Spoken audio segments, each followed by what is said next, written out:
Everybody's got that? Excellent. Let's take a look.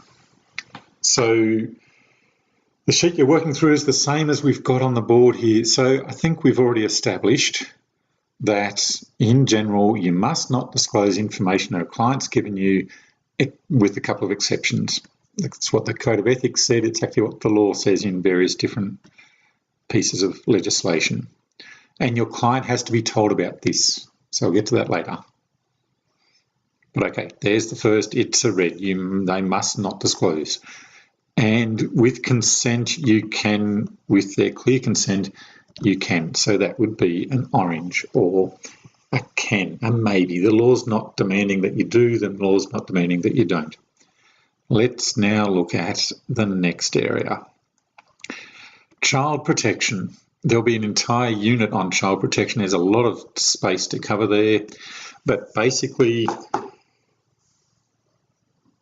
in the ACT, you must report a child under 18 if they're at risk of sexual or physical abuse, if you're a mandatory reporter.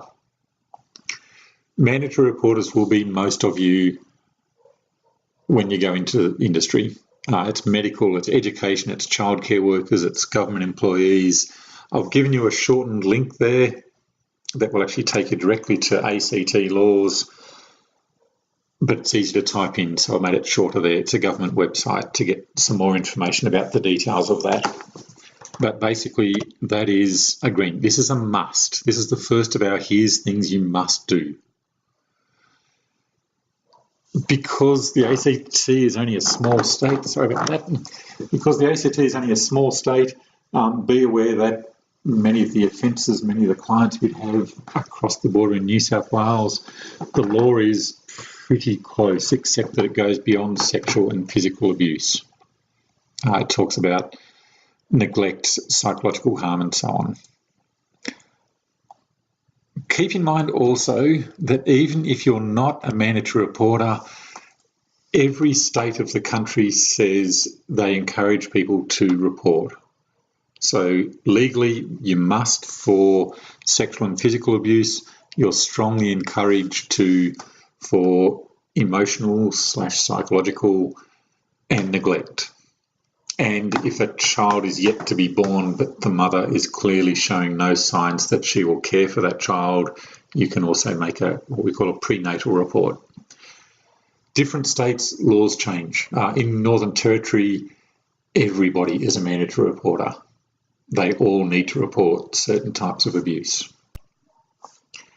Check the link for more details, but basically that's the first of the things that we would need to warn people about, because it's a green zone. It's a thing you must do. This next one is a little bit, we've talked about duty of care in the past. You need to report personal information to prevent or reduce a serious and imminent threat to the life or health of a person.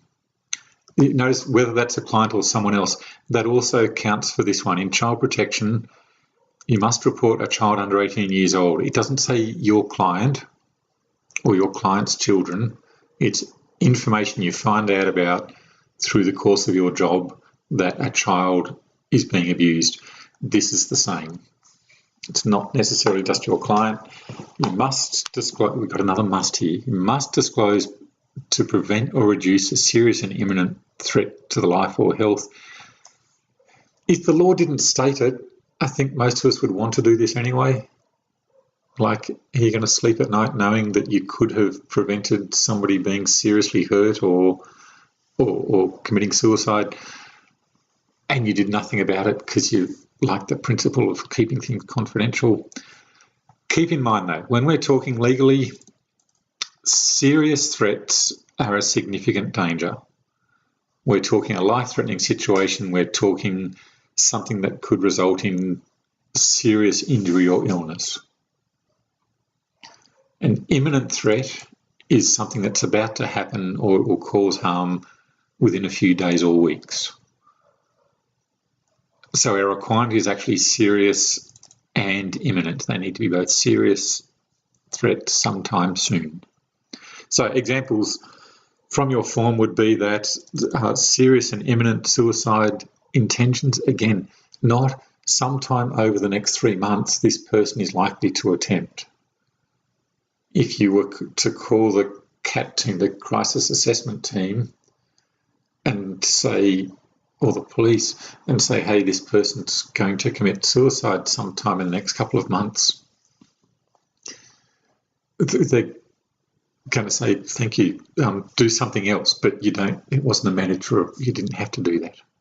A drug overdose is another good example. And many of you are going to be drug and alcohol workers or working with drug and alcohol using clients. Important thing for you to know is ambulances and police have an agreement that if there's an overdose, they will treat the person. They know that many people in that particular subculture are resistant or reluctant to call for help because they're afraid that it means that they might get charged or the police might be involved. Ambulance drivers don't do that. I've checked across several states. They will always emphasise that's not the case, that's not what we do. So emphasise that to your clients if you get the chance. Call for help if there's a drug overdose. It's not going to be a legal repercussion from that. They want to keep people alive. Similarly, a serious threat to kill or seriously injure somebody. So again, it's not necessarily your client, but your client might be saying, I'm going to go home and kill the bitch, or I'm going to go home and I'm going to get thumped. Call the police. They can do something about that. They can't sit outside a house for months on end, but if it's serious and imminent, they can do something about it. Okay, so then we've got another red zone there. Do not, my apologies, that should be a you must. That's a green zone.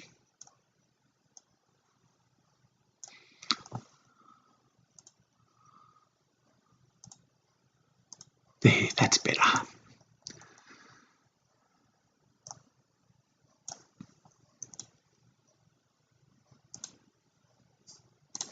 There. Okay, concealing an offence. Now, this is a confusing area. Basically, it's saying that when we're talking illegal stuff, technically everybody has to give information to the police that would help them to arrest, prosecute, or convict somebody guilty of a crime, unless they've got a reasonable excuse for that. Can I just have a show of hands? How many of you are aware of somebody who has been guilty of a crime? A friend, a relative? Okay, most of you. Keep your hands up if you reported that to the police. Oh, very few hands still remaining. That means that the majority of you were aware of illegal activity, but you didn't report it. And therefore, you've broken the law. Every one of you, I took your names down, I have a record, I need to report that because you should have. Clearly, that's not the case in general. And in fact, for us as welfare workers, we've got more of an excuse than you did as a general member of the public, because we have the reasonable excuse that we need to keep things confidential so that we can do our jobs and we can help people. Does that make sense? So I'm being clear on the law here. Technically, everybody has to report everything unless they've got a reasonable excuse. You've actually got more license as a welfare worker not to report, because how is a drug and alcohol worker ever going to work with their clients if they can't keep things confidential?